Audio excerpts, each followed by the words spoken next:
Acclame le Seigneur, acclame le Seigneur.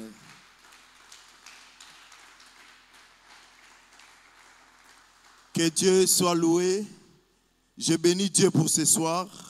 Je nous salue au nom de Jésus. Amen. Est-ce que quelqu'un peut me rappeler notre thème de l'année?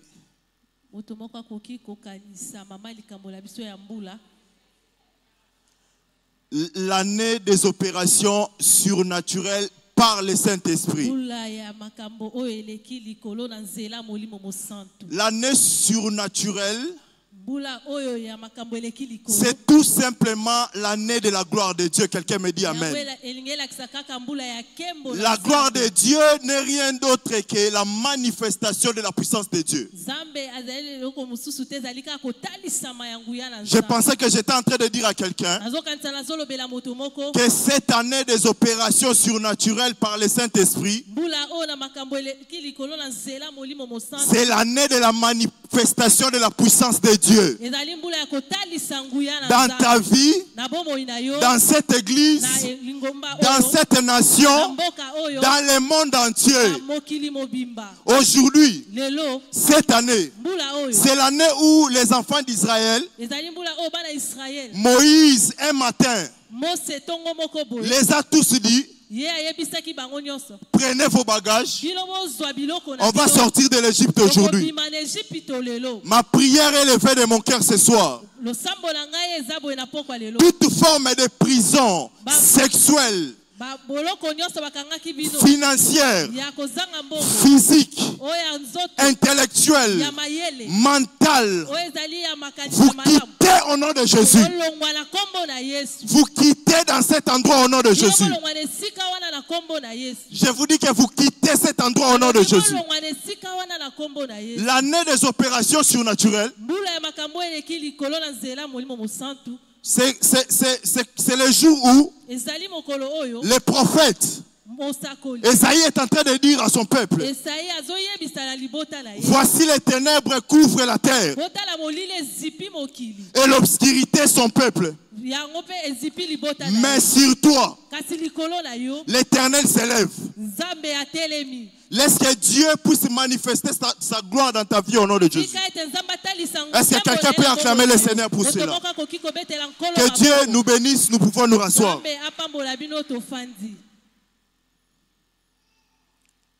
Je ne pouvais pas aller très loin sans pour autant rendre grâce à Dieu ce soir. Je bénis Dieu pour cette opportunité.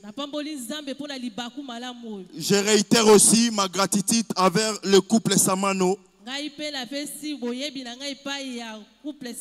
à notre père l'archevêque du christianisme authentique,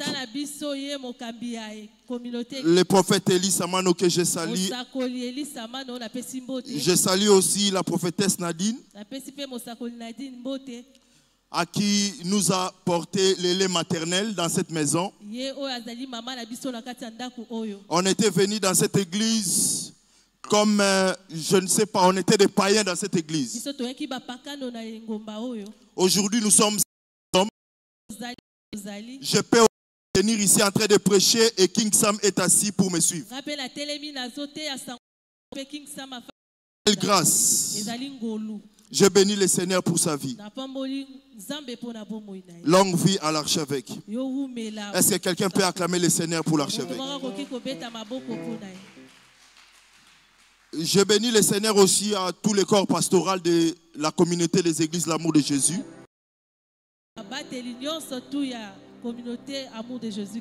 Particulièrement ici en Ngaliema. Je bénis le Seigneur pour la vie de Pasteur Sinfo, Pasteur Esther, Pasteur Lévi, Pasteur Iris, Pasteur Thierry, Pasteur Jacob, le pasteur Alex et tous les autres serviteurs de Dieu. Que Dieu vous bénisse abondamment. Et toutes personnes qui servent dans cette église. Que le Seigneur se souvienne de vous au nom de Jésus. Ce soir, on va partager la parole de Dieu. Nous avons un thème qu'on a déjà débuté depuis la semaine passée. On a connu beaucoup de prédicateurs en ces lieux. Je bénis le Seigneur pour le prophète Jacob, l'apôtre Aneko, le pasteur Sinfo, qui nous a déjà précédés dans cet enseignement.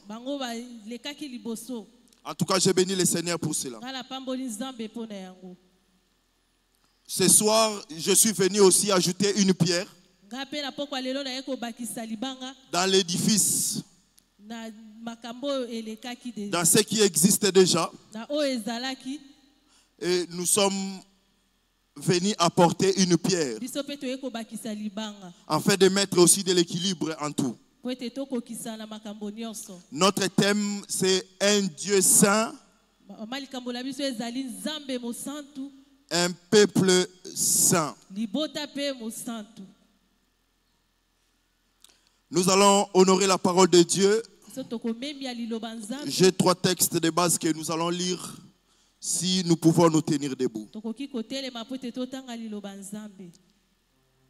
Je suis dans Matthieu 18, le verset 7. Matthieu 18, verset 7. Je vais lire la parole de Dieu. Matthieu 18, le verset 7. La Bible déclare: malheur au monde à cause des scandales, car il est nécessaire qu'il arrive des scandales, mais malheur à l'homme par qui les scandales arrivent. Quelqu'un me dit amen. Amen.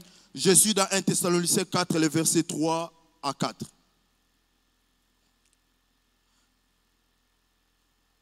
Je lis la parole de Dieu, 1 Thessaloniciens 4, le verset 3. Ce que Dieu veut, c'est votre sanctification, c'est que vous vous absteniez de l'impudicité. Le verset 4.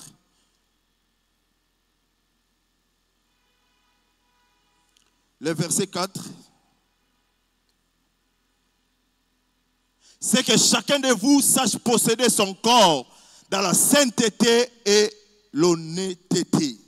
Quelqu'un me dit amen. Amen. Dernier verset, je suis dans Jean 6, 38.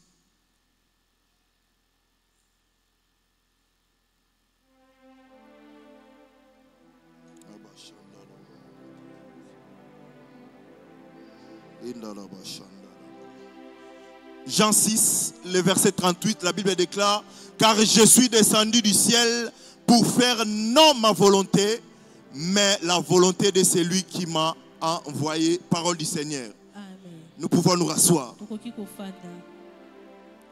Avant d'aller plus loin, je voulais d'abord faire sortir quelques mots dans notre thème. Je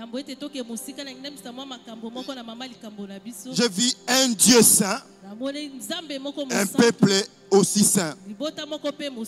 Qui est un saint? Je vais définir dans l'ensemble pour ne pas aller me pencher beaucoup plus au christianisme. Un saint, c'est une personne ou un peuple qui mène une vie irréprochable. Est-ce que quelqu'un est avec moi? Un saint, un peuple, c'est la personne ou un peuple qui mène une vie irréprochable. Quelqu'un me dit amen. Selon une religion, selon une instruction, selon une doctrine. Par cette définition, nous pouvons appeler aussi une personne dans une entreprise sainte. Si seulement si la personne mène une vie irréprochable. Quelqu'un est avec moi? Je suis dans Ephésiens 5, le verset 3. Ephésiens 5, verset 3. La Bible déclare que l'impudicité, qu'aucune espèce d'impureté et que la cupidité ne soit pas même nommée parmi vous. Ici, l'apôtre Paul est en train de s'adresser aux saints. C'est la qualité où un saint doit y avoir, sans laquelle vous ne pouvez pas être communément appelé saint. Ainsi qu'il convient à des saints, ne soit pas même nommé parmi vous ainsi qu'il convient à des saints. Le verset suivant. Qu'on n'entende ni paroles déshonnêtes, ni propos insensés, ni plaisanteries, choses qui se sont contraires à la bienséance. Qu'on attend plutôt des actions de grâce. Quelqu'un me dit Amen. Amen. Par cet verset, nous pouvons comprendre que dans la bouche d'un saint, vous ne pouvez pas dire de n'importe quoi. Vous ne pouvez pas faire des choses n'importe comment. Un saint a une façon de vivre. Un saint a sa façon et a sa manière de faire les choses. Parlons un peu de Dieu saint. Qui est Dieu? Ce soir, Dieu, c'est le créateur. Parce que nous ne pouvons pas aller plus loin pour commencer aux jeunesses. La Bible dit qu'au commencement, Dieu créa. Avant Dieu, il n'y avait personne. Après Dieu aussi, il n'y aura personne. Il est le créateur de toutes choses. Il est le commencement et la fin. C'est ça, en fait, sa définition. Il est le Dieu créateur. Par cette définition, je peux comprendre ce soir que la sainteté de Dieu est liée à lui-même. Mais nous, étant que des humains que Dieu a créés, nous avons une marche à suivre. Nous avons un ordre à exécuter. Nous avons des instructions que nous devons respecter à tout prix. Parce que nous sommes des créatures. Quelqu'un me dit Amen. Il y a une créature un jour. Je parle de Job. C'est une histoire connue. Job a voulu se lamenter au sujet de Dieu à cause de ce qui lui est arrivé. Job a pris l'initiative de commencer à se lamenter au sujet de Dieu. Je suis dans Job 31, verset 3. Job 31, verset 3. Job est en train de se lamenter au sujet de Dieu. Il est en train d'expliquer à tout le monde comment lui il était juste, comment lui il marchait dans la crainte de Dieu, mais comment telle chose peut m'arriver. Job 31, le verset 3. La Bible déclare: la ruine n'est-elle pas pour les méchants? Ici c'est Job qui parle. Et le malheur pour ceux qui commettent l'iniquité. Le verset qui suit. Dieu n'a-t-il pas connu mes voies? N'a-t-il pas compté tous mes pas? Ici, Job est en train de se lamenter à sa position. C'est comme si Dieu devait nécessairement faire ce que lui voulait. Parce qu'il était saint. Église du Seigneur, peuple de Dieu, personne ne peut imposer à Dieu quelque chose. Personne ne peut instruire Dieu. Personne alors personne. Peu importe votre folie, peu importe votre position, peu importe votre avoir. Église du Seigneur, Dieu est au-dessus de toutes choses. Il fait ce qu'il veut et quand il veut. Quelqu'un peut me dire Amen. Vous ne pouvez pas forcer la main de Dieu. Écoutez maintenant la réponse de Dieu. Je suis dans Job 35. Avec Dieu, c'est tic au tac. Quand tu dis quelque chose, il va te répondre à sa manière aussi. Job 35. Job 35.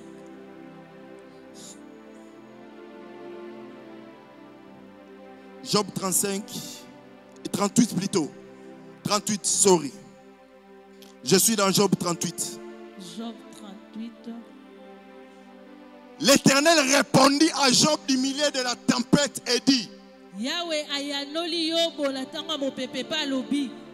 Qui est celui qui obscurcit mes desseins par des discours sans intelligence? Saint terrain, comme un vaillant homme, je t'interrogerai et tu m'instruiras. Nous continuons. Où étais-tu quand j'ai fondé la terre? Dis-le, si tu as de l'intelligence. Qui en a fixé les dimensions? Les sais-tu? Ou qui a étendu sur elle les cordons? Nous pouvons sauter, on va prendre directement, nous sommes dans le verset 10-12. 10-12. À cause du temps. Quand je lui ai imposé ma loi, Dieu impose sa loi sur la terre. Dieu impose sa loi chez les hommes. Dieu impose sa loi à l'humanité. Est-ce que je lui ai mis des barrières et des portes? Le verset 12. Depuis que tu existais, as-tu commandé au matin? As-tu montré sa place à l'aurore? Sortons le verset 12. On va garder ce verset ici. Le verset 12. Le verset 19 plutôt. 19.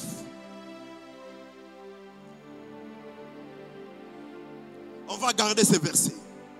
Où est le chemin qui conduit au séjour de la lumière? Question. Parce qu'il y a la présence de points d'interrogation. Et les ténèbres, où ont-elles l'air demeure? Question. On va répondre plus tard. Quelqu'un peut acclamer le Seigneur. Parlons un peu de Dieu. Dieu est éternel. Il est apparu à Moïse. Il a dit à Moïse, je suis. Il est le maître des temps et des circonstances. C'est lui qui a créé les temps. Nous pouvons lire ça en Genèse 1,14. Dieu s'est présenté à Moïse. Il a dit que je suis le Dieu, je suis. Genèse 1,14.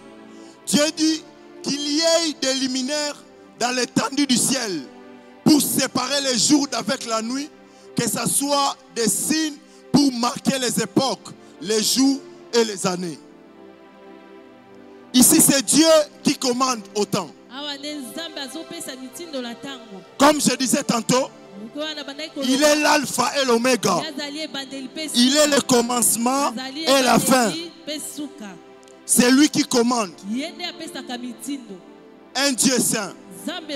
On peut voir ça à Ésaïe 6, le verset 3.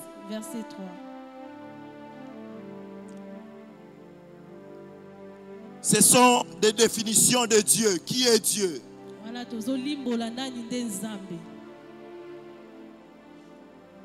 Ici, ce sont des séraphins.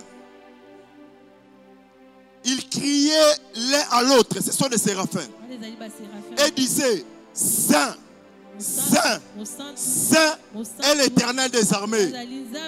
Toute la terre est pleine de sagesse. Notre Dieu est saint. Quelqu'un peut acclamer pour le Seigneur.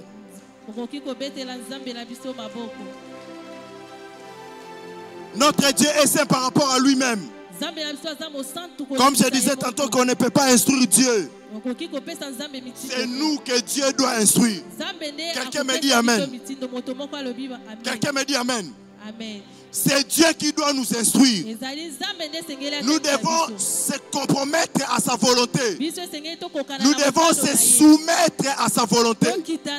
Nous devons se soumettre à ses dires. Nous devons que répondre à Dieu oui et amen. On ne peut pas aller gauche à droite.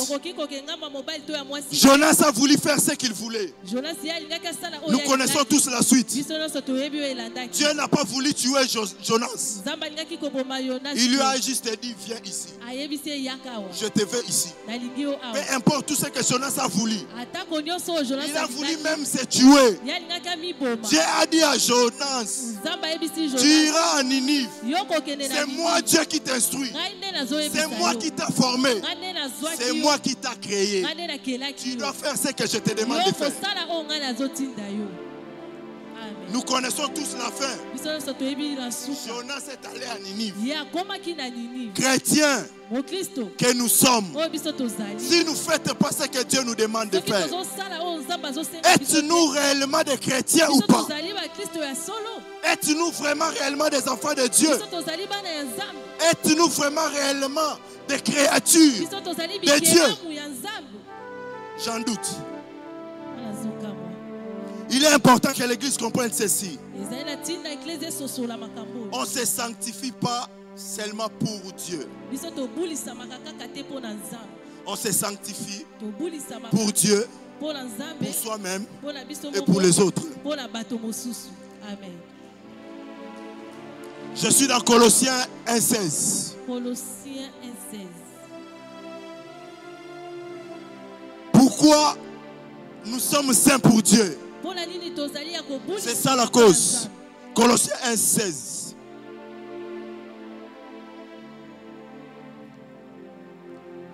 Car à lui ont été créées toutes les choses qui sont dans les cieux et sur la terre, les visibles et les invisibles, trône, dignité, domination, autorité.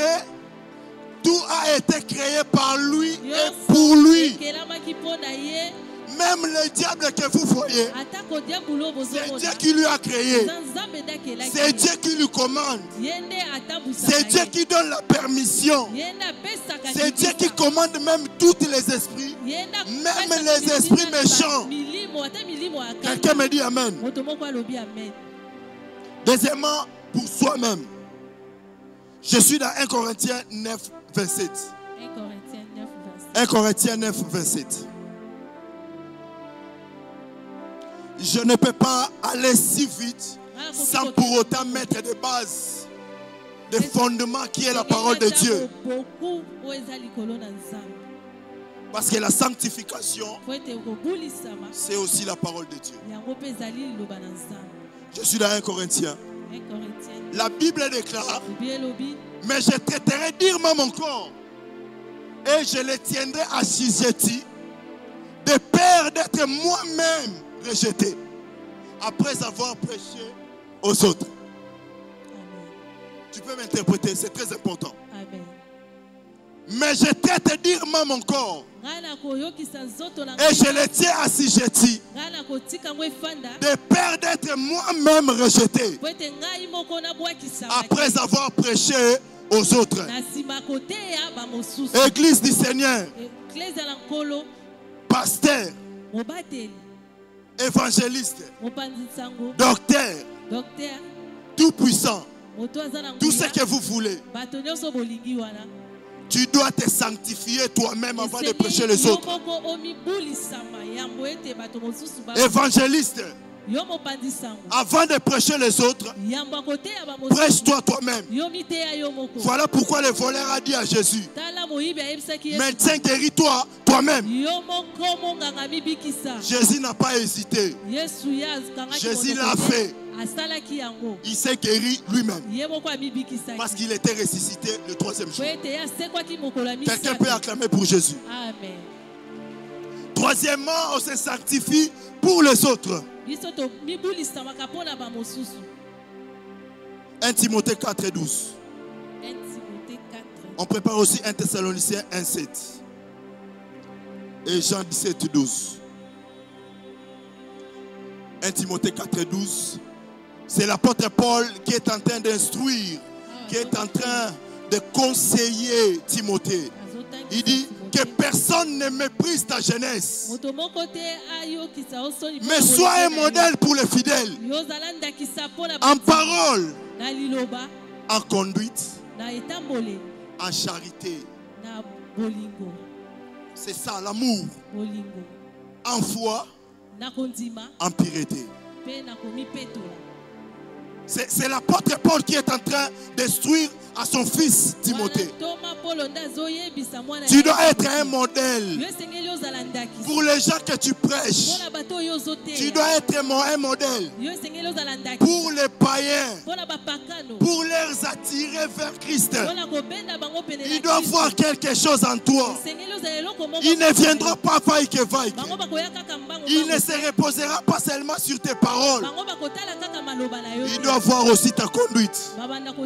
Si tu as l'amour, si tu as la foi, si tu as la crainte de l'Éternel, si vous n'avez pas ces choses, alors pourquoi vous êtes chrétien?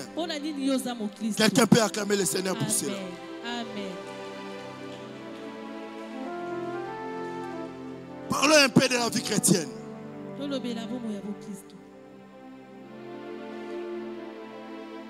Un chrétien, c'est qui? Moi aussi, j'ai fait le cours d'affermissement. Merci.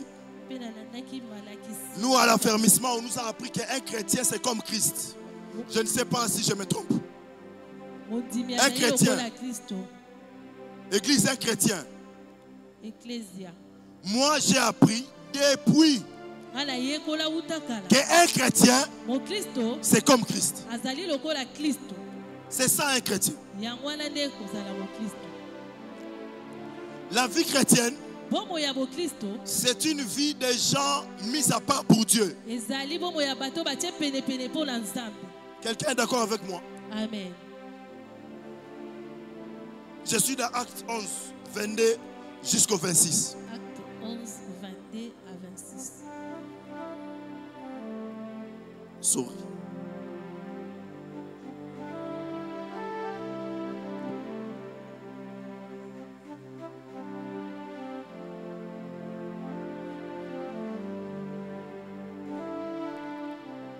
Je m'excuse. Je lis la parole de Dieu. Le bruit en parvint aux oreilles des membres de l'église de Jérusalem. Et ils envoyèrent Barnabas jusqu'à Antioche. Lorsqu'il fut arrivé et qu'il y vit la grâce de Dieu, il s'en réjouit. Et il exhorta tous à rester d'un cœur ferme et attaché au Seigneur. Le verset 25 jusqu'au 26. Barnabas s'est rendu ensuite à Tars pour chercher Saul. Le verset 26. Et l'ayant trouvé, il amena à Antioche. Pendant toute une année, ils se réunirent aux assemblées de l'église et ils enseignèrent beaucoup de personnes. Ces filles à Antioche, pour la première fois, les disciples furent appelés chrétiens. Si vous lisez la parole de Dieu ici, vous comprendrez pourquoi un chrétien c'est comme Christ. Parce que les gens d'Antioche ont vu la vie que Christ a menée sur la terre.